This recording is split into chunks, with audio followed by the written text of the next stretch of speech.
Hello everyone, this is your professor once again, Professor Danny Araneta Cabulay for the course Entrepreneurial Management. I'm recording this for my students in San Beda College, Alabang. We are now in video lecture number 3 for our first week, and we will be tackling the key principles in entrepreneurship. Well, I there are so many books that you can read on principles of entrepreneurship or even management. But let's focus on one interesting book which is my favorite, The Art of War by Sun Tzu. Sun Tzu wrote about this general in the, olden Chinese dynasty that actually conquered so many territories, and he was able to articulate in writing the principles in the art of war. And many management gurus and business philosophers thought that those principles in war can actually be applied in business. Here they are. The first one is survey the terrain. According to Sun Tzu, it's very important that you scan your environment when you're going to war.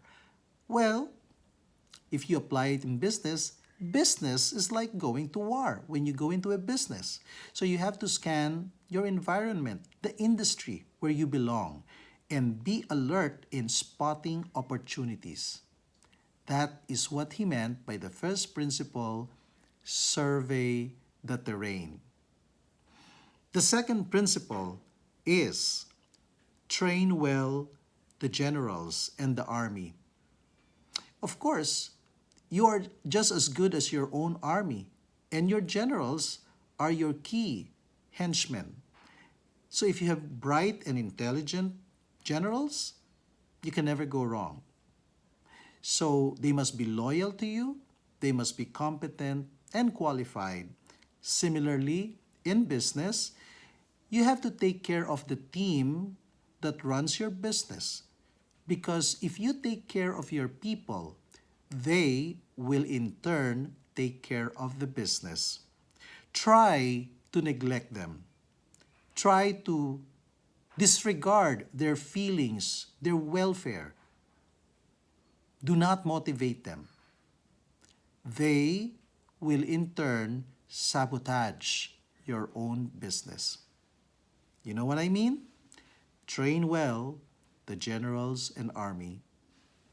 Third principle, sleep with the enemy. What do we mean by this? You've got to invest on marketing research. Find out what is the competition doing. Are they doing better than you? What exactly are they into? If they're way better than you should be challenged. Find ways by which you can approximate the quality and speed and cost that they have, because that is the only way you can become just as competitive. Otherwise, you could be left behind, and your business will experience what you call a downward spiral. You will not be patronized, you will not have as much sales, and you will be incurring losses. So it's short of saying spy on the enemy, spy on your competitors. But there are two ways of spying, the ethical way and the unethical way.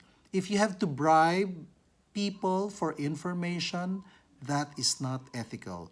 But you're simply observing, you're patronizing the products of your competitors, so you would find out what kind of products they have and compare it with your own. Look at their packaging, look at their pricing structure. That's perfectly ethical. So always do the ethical way of spying on your competitor. Okay? That is what he meant by sleep with the enemy.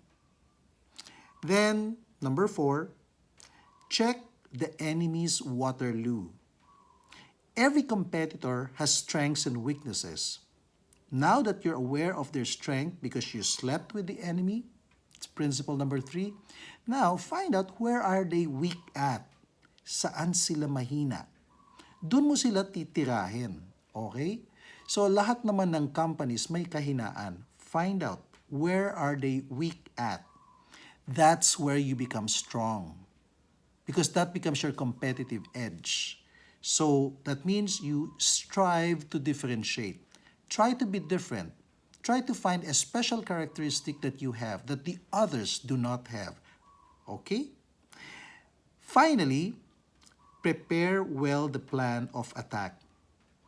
This principle is so important because this will finally define who becomes the leader in the competition or in the industry. So, what did Sun Tzu mean by this? Prepare a feasibility study or a business plan. It's a document. It's a quick and dirty document that you have to prepare. So a business plan can roughly be 10 pages, 8 to 10 pages at the very shortest, or it could be a voluminous one, 50 up to 100 pages. In this course, I will be teaching you how to prepare a business plan because that will serve as your guide, your Bible, your manual in how to run your business, your dream business, your project. Okay? So without it, you will be groping in the dark.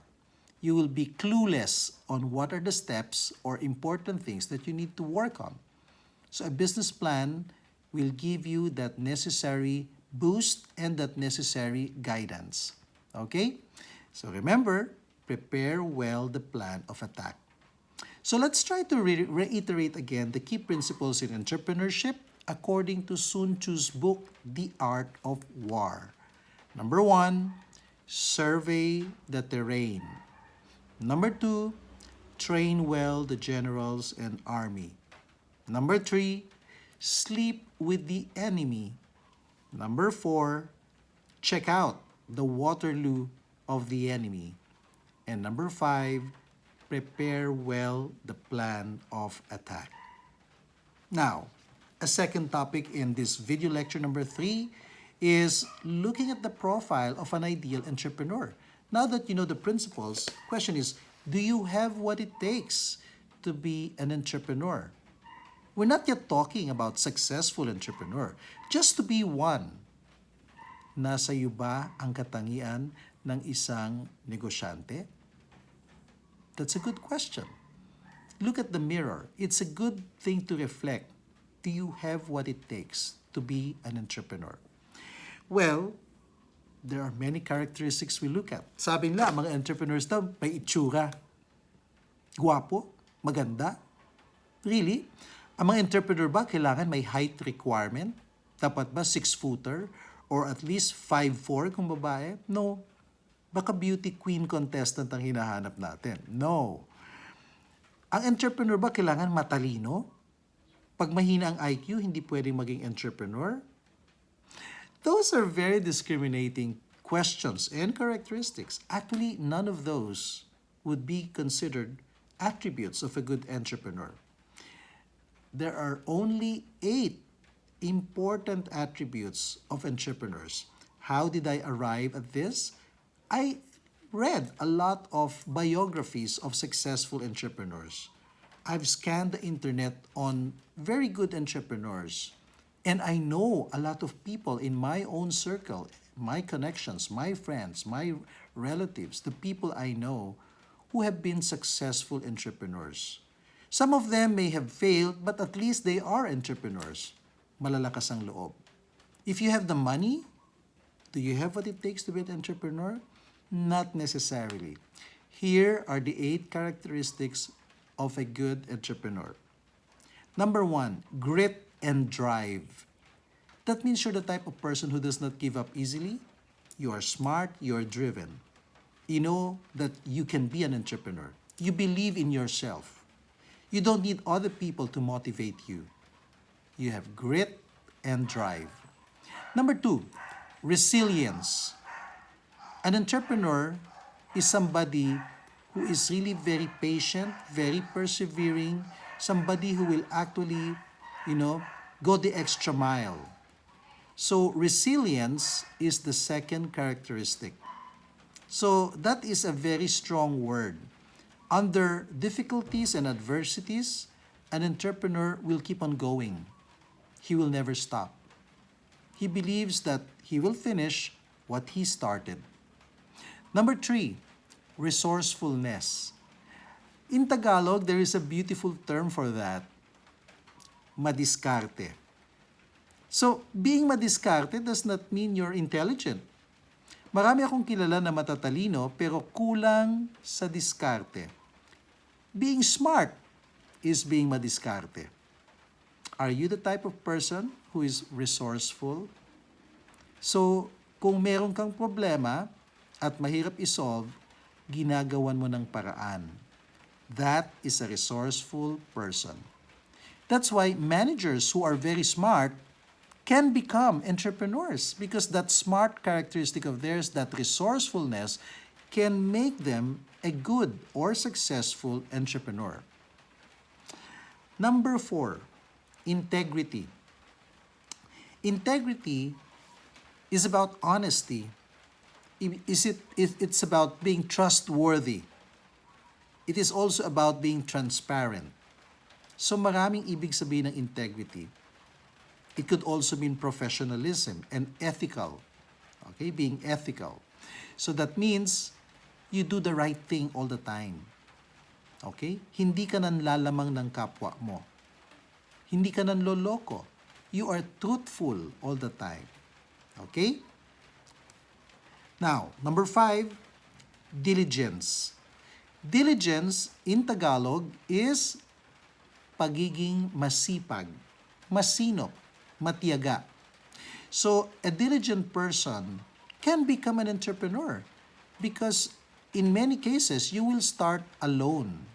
So, ikaw yung purchasing officer, ikaw pa yung treasurer, ikaw pa yung cashier, ikaw pa yung marketing person, ikaw pa yung salesperson, ikaw lahat.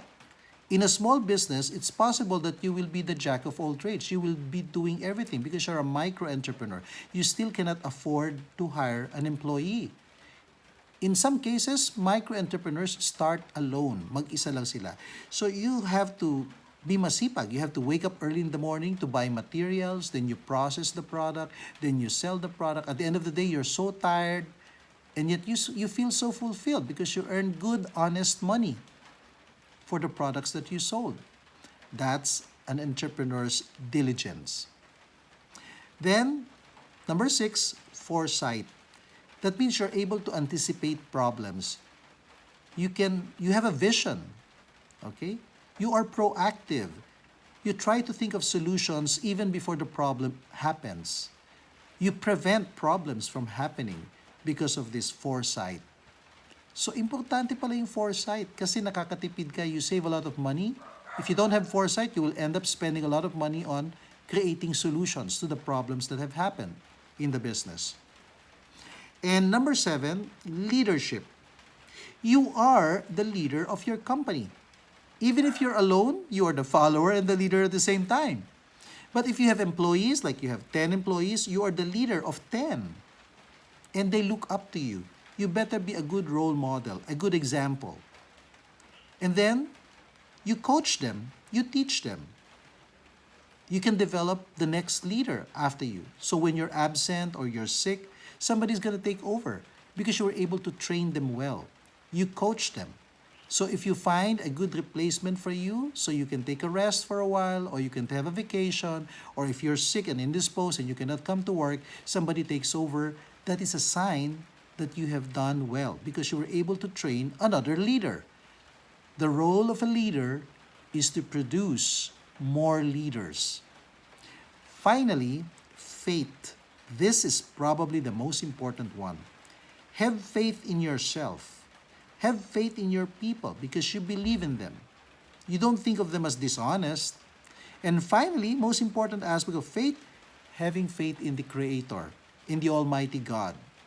Because you acknowledge that without God, you will not have a business. Your business is a blessing from God. And He will guide you. He will mentor you. He will provide all the blessings that your business will need. So, faith in God is probably the most important attribute of a businessman. So whatever your religion is, believing in one true God is so important because that's where you anchor all your strength. Di ba may mga negosyanteng pagod na, gusto nang sumuko, pero pag tumatawag sila sa Panginoon, nagkakaroon uli sila ng panibagong lakas ng loob. Faith in God is so important. Now, question. Do you have all the characteristics to be a good businessman? Try to fill out the entrepreneurial potential diagnostic. 1 to 8, score yourself 1 to 4. If you strongly agree with the statement, give yourself a 4. If you simply just agree, a 3. If you disagree, give yourself a 2. And finally, if you strongly disagree, a 1. Then you total all the scores divided by 8 to get the average or the mean score. What is your overall mean score? Anything that is above 3.5 means you are very, very good. You have a very strong potential, very high potential to be an entrepreneur. But if your score is somewhere between 2.5 to 3.5 or 3.4, that's all right. You can still be an entrepreneur, but there are certain things you need to fix, you need to improve on. If your score is 1.5 to 2.4, yeah, you can still be an entrepreneur, but there's a lot of challenges. You're facing a lot of challenges, major challenges. Okay? If your score is 1.5 or lower, it's nearly impossible. I'm not saying it's impossible. It's still possible, but it's very remote that you will become an entrepreneur. Maybe you'll become an employee instead. Okay?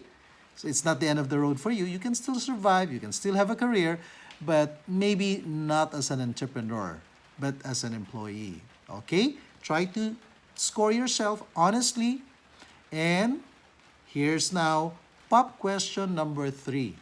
Try using the entrepreneurial potential diagnostic and assess your own potential. What was your score? What was your highest score? What was your lowest score? How will you improve those weak areas? Okay? So maybe your answer is one short paragraph. Place your answer in the comment section below the YouTube video not later than September 6, and that is Tuesday. Okay? So I expect your answers by Tuesday evening or even earlier. Okay? So this is the end of video lecture number 3, and please proceed to video lecture number 4. Stick around. Bye!